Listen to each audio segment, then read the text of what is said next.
Hey everyone, welcome back to the channel. So in this video, we're going to be covering liquidity on the HEX pair of HEX USDC as well as HEX Ether. So the majority of HEX liquidity is on Uniswap. We have, again, on the USDC HEX pair, we have about almost 6 million, so $5.7 million of liquidity, half of that in USDC, half of it in HEX, of course, because that's the way symmetrical liquidity works on automated market makers. Now, if you want to know exactly how automated makers work with all the technical details, bonding curves, etc., Uniswap has some great Medium articles on their Medium, so just check that out, just Google it. But for the most part, all you need to understand is that liquidity is one of the most important things when it comes to setting price on an automated market maker like Uniswap, right? Or any of the other AMMs out there. So with that out of the way, we have, again, almost 6 million on the HEX USDC pair and almost 3 million on the HEX Ether pair. So I made this cool little calculator here, which pretty much just adds up your total liquidity, dollar denominated, of both HEX USDC, HEX ETH, and you get your total liquidity here, right? And like I said earlier, the way AMMs work, or Uniswap works, anyways, is you have symmetrical liquidity both on the bid and on the ask side. So this pretty much means you have $4.17 million to sell into. So if you wanted to cash out more than that, well, you can't, because you're exhausting out the ether that's in the pool there, right? The price of any token is set by the ratio of liquidity of that token to whatever its liquidity pair is. Okay, so essentially what we have here with automated market makers like Uniswap is, if you double the liquidity, you multiply the price of the token by 4, right? If you triple the liquidity, you'll 9x the price. So you have this squared mechanism where if you multiply the liquidity by n, you multiply the price by n squared. And so what this calculator does, it does a few cool things. First of all, I thought it'd be fun to have this kind of countdown, and it represents how much ROI you have left to capture, assuming $1 HEX is inevitable. And at this point, it's about 63x. Now, obviously, $1 HEX is not inevitable, but we like to have fun here, and we're just speculating here. Like, what would it take in terms of input required in a single market buy, for example, on 1 inch, to pump the price to $1? And right now, it's looking like it's almost $29 million. Now, I haven't made that calculator advanced enough to the point where it just reads data from sites, so I kind of have to manually update it. So let me manually update the price. It's 164, so let's go ahead and do that. But I just updated the liquidity a few minutes ago. So yeah, about $28 million or so required to get to $1 HEX, which would translate to about a 61x ROI multiple. And another cool thing this calculator does is, if you input a certain amount of economic energy denominated in dollars, it tells you what the final HEX price would be. So right now it's at 0. So right, if you put in nothing, your multiple is 1, nothing changes. However, let's see if our calculator works. So it says here about $28.4 million required for $1 HEX. So let's put that in as if we were to buy $28.4 million worth on Uniswap. Yep, it looks like it's working. It would give us a price of $1. So it works, right? Now, I wanted to look at something a little more realistic, which is, what is the biggest buy we've had on HEX, right, in its history? And a lot of you guys remember, and some of you guys even call him by a nickname, the God Whale, and that's essentially over here, right? If we look at this, it was around here or so that someone put in 10,000 ether into Uniswap and pretty much doubled the price here, right, in a single order, and price pretty much never went back there. So why am I saying this? It's because, historically speaking, someone did put in a 10,000 ether buy. I don't know if you can see that. Let me zoom in so you can see what I'm saying. Don't want to dox the address necessarily. It's not my address, I promise. I wasn't the one who did this. But here you have a 10,000 Ether buy, which at the time, if I remember correctly, Ether was $100 or $200. So this was only about a $1 or $2 million buy at the time. But now, someone who holds 10,000 Ether, well, Ethereum appreciated a lot versus the dollar in the past year. So that $1 million is now valued at something like $22, $23 million. Based, right, the current price of Ethereum is like what, 2,280. So let's say someone has put in 10,000 Ether in the past. What would that look like today? Well, we saw that it would be about $22.8 million. So if someone tomorrow or right now were to just chuck 10,000 Ether into a single market order on something like 1inch, right, that aggregates across all token pairs for optimal order execution, so you would have it execute across USDC and Ether, which is the majority of the liquidity, then you would get a multiple of around 42x, putting the price of HEX at almost 69 cents per HEX. So I think it's realistic to play with these numbers because it's happened in the past, right? Someone has put in a 10,000 Ether buy into Uniswap to push the price up, and it only gave us a 2x at the time because there was more liquidity at the time. But now that liquidity is lower, we wouldn't get a 2x but rather a 42x.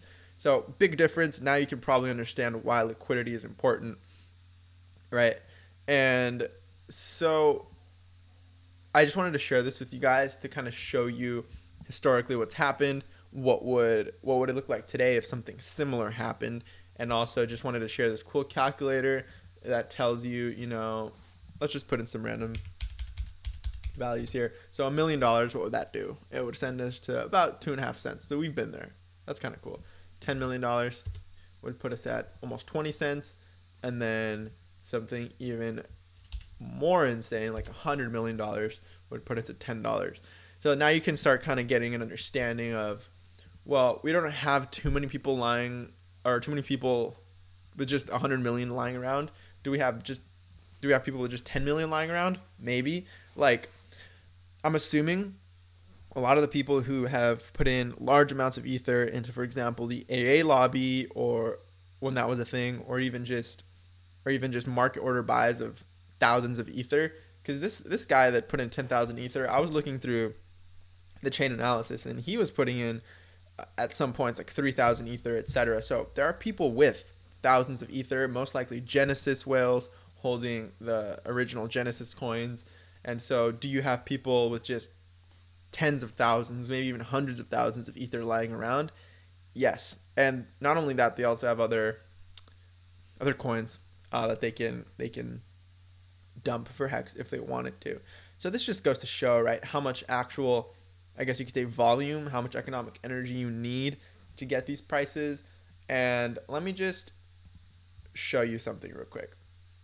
Right, so if you look at the volume on certain coins, 58 billion on Bitcoin, 45 billion for Ethereum, etc. It goes on. Even Doge, right, 14 billion. Now, if you assume that there is some wash trading going on and all of this volume isn't necessarily real, well, sure, maybe only a fraction of it is real, but it just goes to show that low liquidity helps. Because look at HEX, right? You only have about $5 million of volume compared to billions. So it just goes to show that HEX is unique in the fact that it was designed well, right? And whoever is providing the most of the liquidity kind of knows what they're doing. They know that low liquidity means high slippage in either direction. It means higher volatility. It means, a market sell, a market buy will move the price a lot compared to some of these other coins, given the same amount of economic energy. And yet it's still in the top 20, right? It's not dumping because there are people with a lot of incentive, right, that are staked far out. And like I was getting at earlier, we have $4 million of liquidity, which means if you wanted to cash out more than $4 million in your HEX right now, you just can't, right? You would tank the price and you would incur insane slippage along the way because you would create a waterfall dump that essentially would be very poor order execution. You would get a shitty price for your HEX essentially.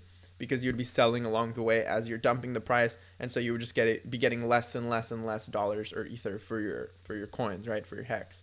And so no one really has an incentive to dump the market like that. You can't even short on hex, so really no one really has the incentive to dump the price on hex. And I just find that interesting, the fact, like you saw over here, I showed you, you need less economic energy to run and move this market right now, right? If everyone wanted to cash out at once, well, they can't. And I mean, that's true for any market. It's just a little more emphasized on hex. For example, there isn't $1 trillion worth of money to cash out with if you wanted to cash out your Bitcoin. I'm actually curious. I know recently there was a whole Mount Gox coins that might be sold on market, so just think about that for a bit, okay? I went off on a little rant. Liquidity. It takes about almost $30 million to get to a $1 hex right now. There are people with that kind of money just lying around, tens of thousands of ether, hundreds of thousands of ether. Liquidity right now supports trading, and yet it's a highly illiquid coin. I will just say that, right? Highly illiquid, and it's a good thing for price volatility. If you want price to do if you want price to do something crazy like 600x, or even just that earlier example we had, right, of 10,000 ether, if you want it to do 42x or something, you kind of need low liquidity. I mean, I could show you right here. Yeah, let's just show you real quick. For example, let's say instead of $5 million of liquidity on the HEX USDC pair, let's say you had, let's add a zero to this. Let's say you had 57 million. I just kind of want to show you guys the difference of how much harder it would be to move the price. So again, 5.7 million. Let's just add a zero to this real quick. Remember, it takes $28 million right now to pump hex to $1. If we add a zero here, well, look at that. You 10x the liquidity, you make it almost 10 times harder to pump the price to $1. You would need $200 million. So that just goes to show, again, it wasn't exactly 10x, which is interesting, but it was on the order of, what was that, like 7, 8x the amount. So you make it a lot harder to move the price when you have more liquidity, right? Because it's harder to change the ratio of liquidity, which is what sets the price on an automated market maker. So just a quick overview on liquidity, on how that works. I hope that made sense. Let me know in the comments below if that made sense. And yeah, that's pretty much it for this video. I think this is kind of cool, how much remaining ROI we have left to capture until $1, assuming $1 is inevitable. Yeah, let me know what you guys think. Appreciate you watching, and subscribe if you're new. If you enjoy this kind of content, Hex quantitative analysis, I know I'm one of the few people out there doing it, so appreciate you watching. And yeah, I think that's it. I'll catch you in the next video. Peace.